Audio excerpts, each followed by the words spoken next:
นางมาติกะมาตาอุบาสิกาผู้ล่วงรู้สิ่งที่คนอื่นคิดอุบาสิกานี้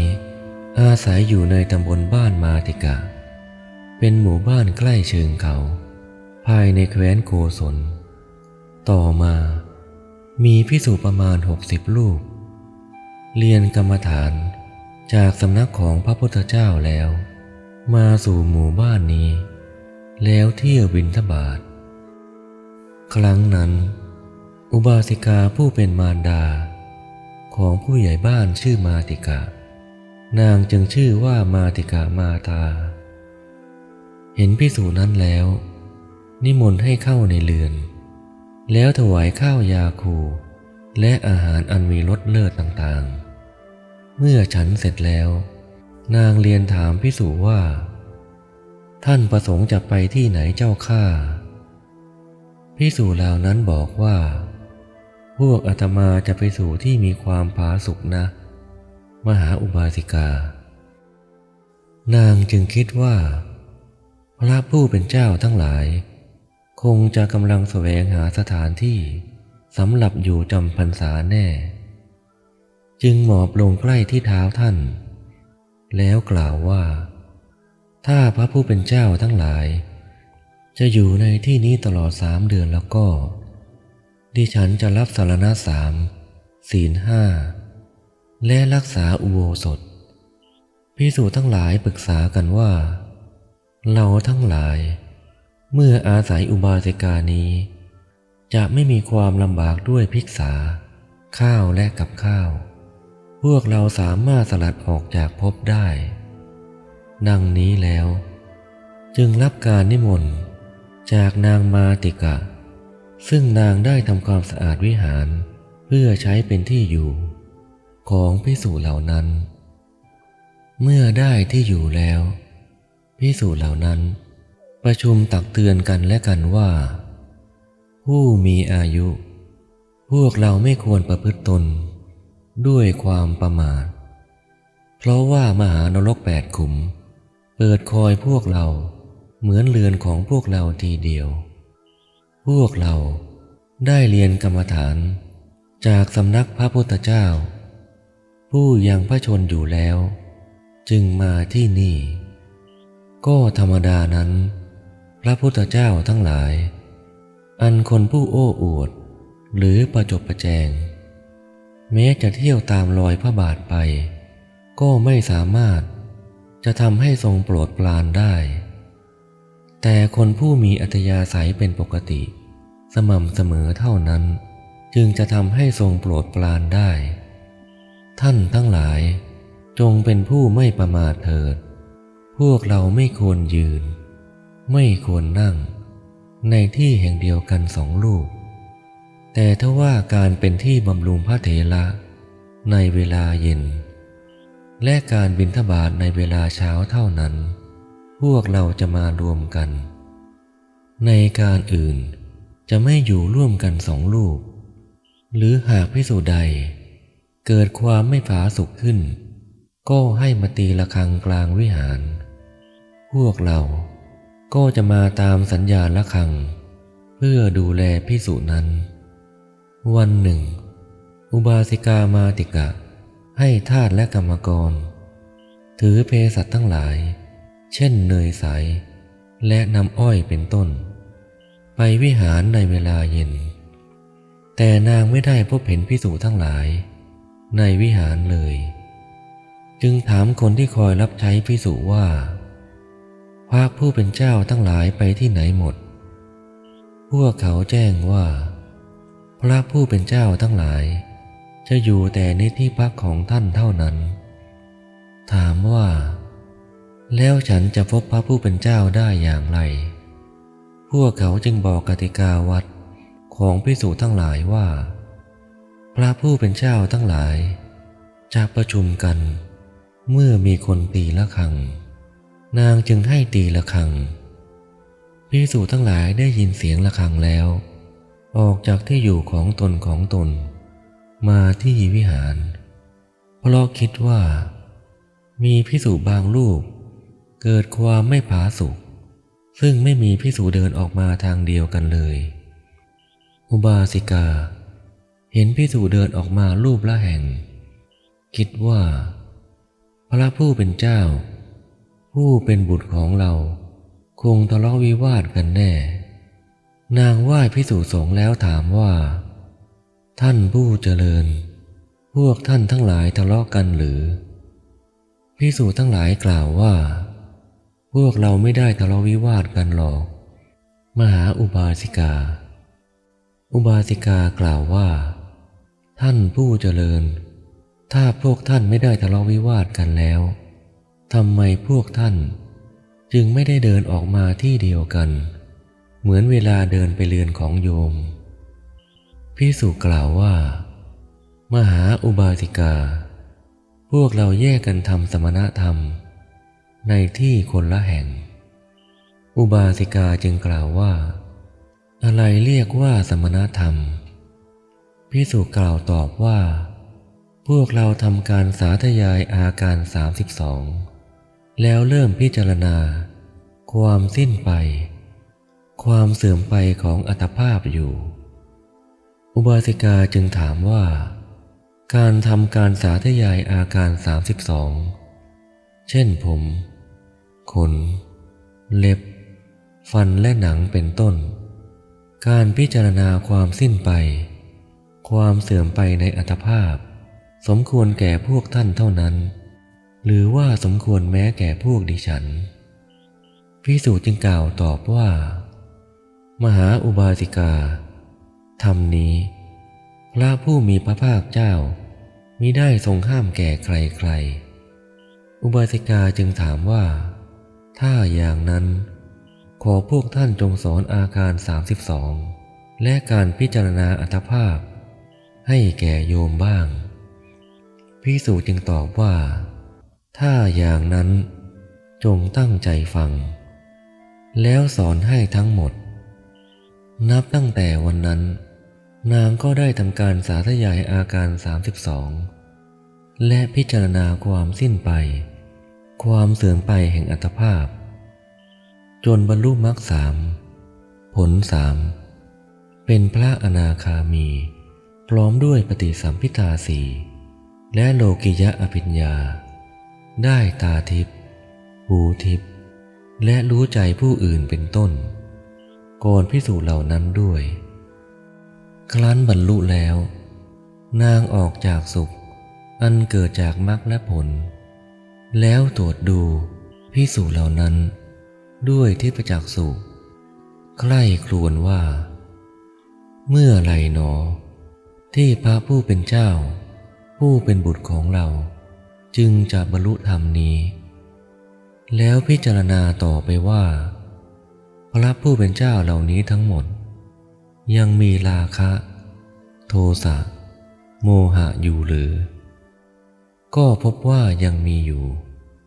พิจารณาว่าพระผู้เป็นเจ้าเหล่านั้นมีคุณธรรมแม้สักว่าฌานหรือวิปัสสนาหรือไม่ก็พบว่ายังไม่มีและมีอุปนิสัยที่จะบรรลุพระอรหันต์หรือไม่ก็พบว่ามี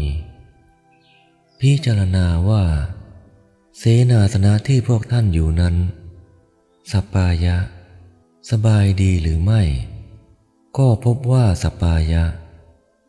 พิจารณาว่าพวกท่านได้บุคคลที่สัปปายะหรือไม่พบว่าได้บุคคลสัปปายะดีพิจารณาว่าพวกท่านได้อาหารสัปปายะหรือไม่พบว่าอาหารยังไม่สัปปายะต่อมานางจึงได้จัดอาหารอันเป็นที่สบายๆอย่างต่างๆนำไปวิหารนิมนต์ท่านทั้งหลายให้นั่งแล้วถวายน้ำทักษิโนทกน้ำเพื่อทักษิณาน้ำที่หลังเวลาทำทานแล้วมอบถวายด้วยคำว่าท่านผู้เจริญพวกท่านชอบใจสิ่งใดๆขอท่านจงรับเอาสิ่งนั้นๆขบฉันเถิดภิกษุเหล่านั้นรับเอาของขบเคี้ยวที่ตนต้องการแล้ว บริโภคภิกษุเหล่านั้นได้อาหารอันเป็นที่สบายแล้วจิตก็เป็นธรรมชาติมีอารมณ์เดียวแน่วแน่เจริญวิปัสสนาไม่นานนักทั้งหมดได้บรรลุพระอรหัตผลพร้อมด้วยปฏิสัมภิทาทั้งหลายแล้วคิดกันว่าพวกเราควรขอบคุณมหาอุบาสิกาผู้เป็นที่พึ่งของพวกเราถ้าพวกเราไม่ได้อาหารสัปปายะก็คงไม่ได้บรรลุมรรคและผลบัดนี้พวกเราภาวนาแล้วออกพรรษาแล้วเราจะไปสู่สำนักของพระศาสดากันพวกท่านจึงอำลาอุบาสิกาแล้วแจ้งว่าพวกเราใคร่จะไปเฝ้าพระศาสดามหาอุบาสิกากล่าวว่าดีแล้วพระผู้เป็นเจ้าทั้งหลายแล้วตามส่งภิกษุเหล่านั้นแล้วกล่าวอีกว่าขอท่านทั้งหลายพึงกลับมาเยี่ยมโยมอีกแล้วกลับเรือนภิกษุเหล่านั้นเมื่อถึงสาวัตถีแล้วเข้าเฝ้าถวายบังคมแล้วนั่งพระพุทธเจ้าตรัสถามว่าภิกษุทั้งหลายพวกเธอพออดทนได้อยู่หรือยังพอให้อัตภาพเป็นไปได้หรือพวกเธอไม่ลำบากด้วยปัจจัยสี่หรือภิกษุทั้งหลายกราบทูลว่าข้าพระองค์ทั้งหลายไม่ลำบากด้วยบิณฑบาตเลยเพราะมีอุบาสิกาคนหนึ่ง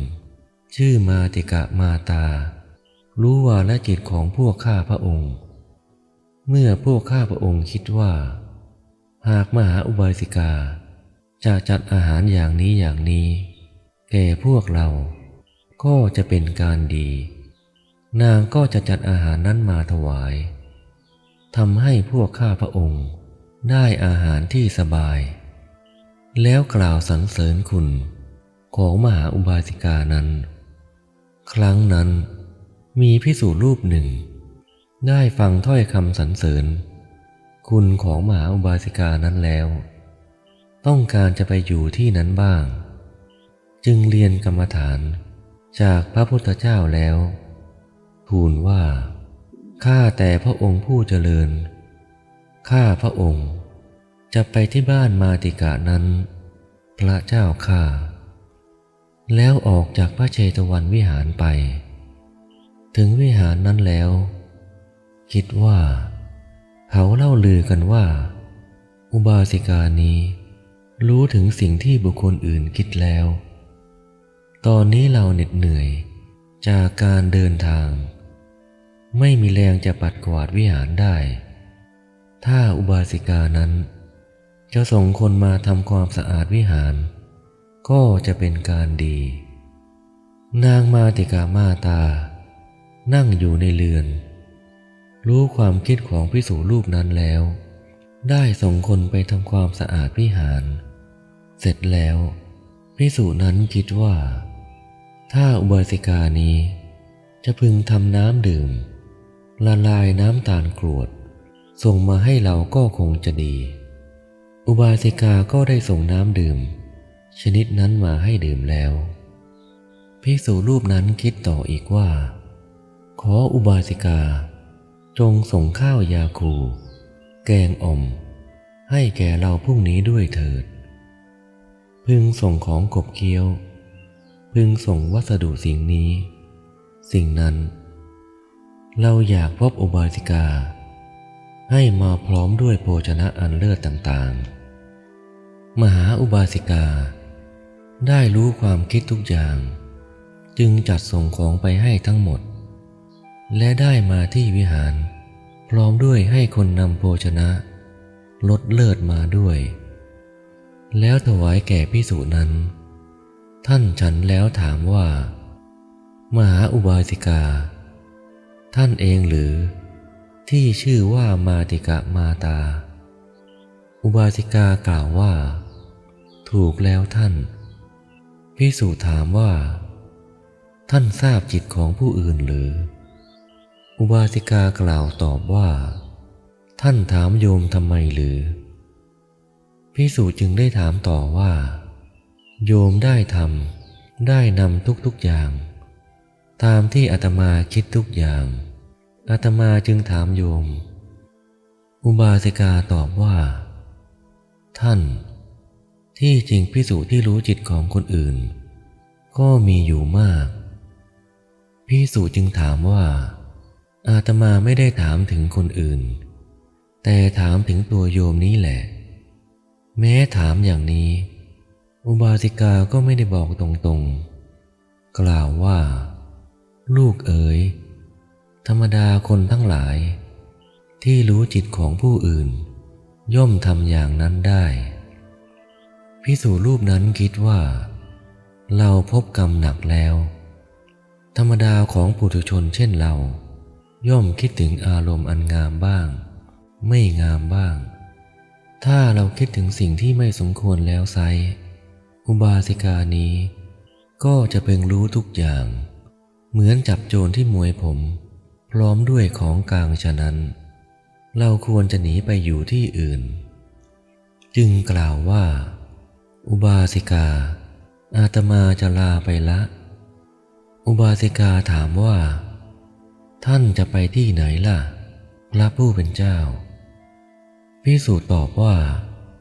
อาตมาจะไปสำนักพระศาสดาอุบาสิกาจึงกล่าวว่าโยมขอให้ท่านจงอยู่ในที่นี้ก่อนเถิดเจ้าข้าภิกษุจึงกล่าวตอบว่าอาตมาจะไม่อยู่ละอุบาสิกาอาตมาจะไปแล้วลาอุบาสิกาเดินทางไปเข้าเฝ้าพระพุทธเจ้าถวายบังคมแล้วนั่งลำดับนั้นพระพุทธเจ้าตรัสถามว่าภิกษุเธออยู่ที่นั้นไม่ได้หรือภิกษุนั้นทูลว่าเป็นอย่างนั้นพระเจ้าข้าพระองค์อยู่ไม่ได้ตรัสถามว่าเพราะเหตุไรล่ะภิกษุนั้นทูลว่าข้าแต่พระองค์ผู้เจริญก็อุบาสิกานั้น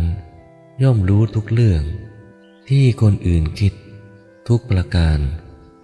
ข้าพระองค์คิดว่าธรรมดาของปุถุชนย่อมคิดถึงอารมณ์อันงามบ้างไม่งามบ้างอุบาสิกานั้นก็จะรู้ทุกอย่างเหมือนจับโจรที่มวยผมได้พร้อมของกลางฉะนั้นพระพุทธเจ้าจึงตรัสว่าภิกษุเธอควรไปอยู่ที่นั้นแหละภิกษุตอบว่าข้าพระองค์ไม่สามารถข้าพระองค์อยู่ไม่ได้พระเจ้าข้าพระพุทธเจ้าจึงตรัสว่าภิกษุถ้าอย่างนั้นเธอจะสามารถรักษาสิ่งหนึ่งได้ไหมภิกษุจึงถามว่ารักษาอะไรหรือพระเจ้าข้าพระพุทธเจ้าจึงตรัสว่าเธอจงรักษาจิตของเธอนั่นแหละ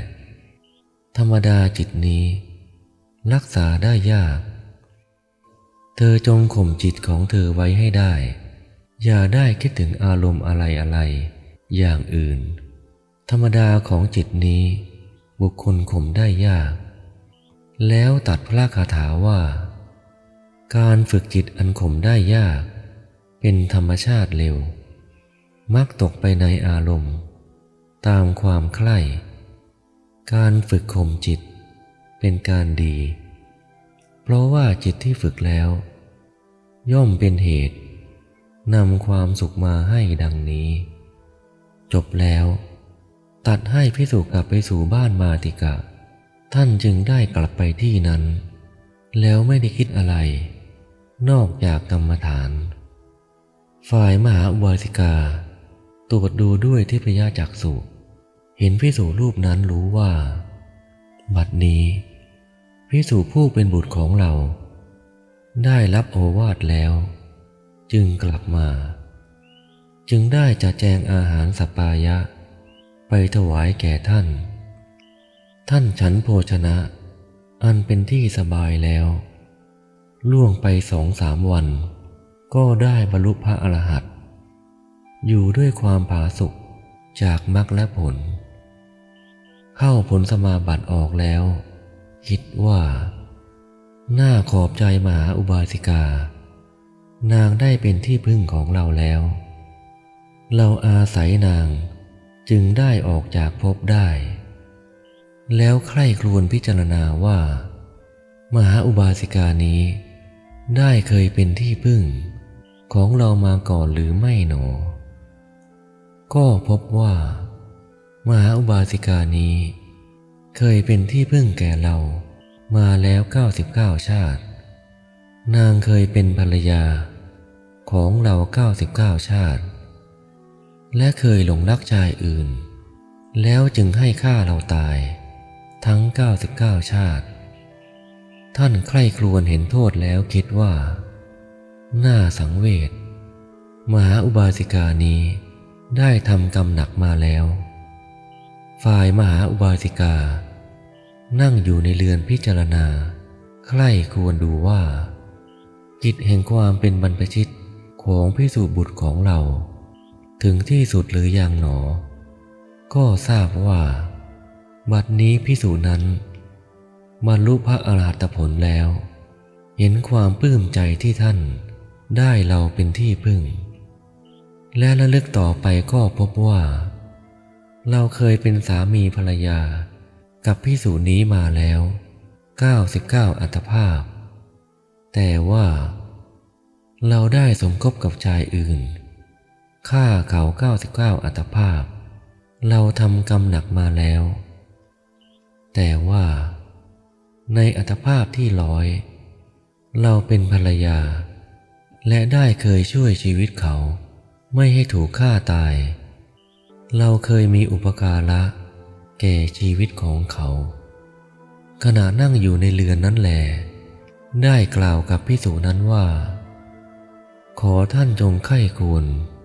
ดูให้ยิ่งขึ้นเถิดภิกษุนั้นได้สดับเสียงด้วยหูทิพย์แล้วระลึกไปในอัตภาพที่100ก็รู้ว่าอุบาสิกานั้นได้เคยช่วยชีวิตตนไว้คิดว่าน่าดีใจอุบาสิกานี้ได้เคยทำอุปการะแก่เราแล้วมีจิตเบิกบาน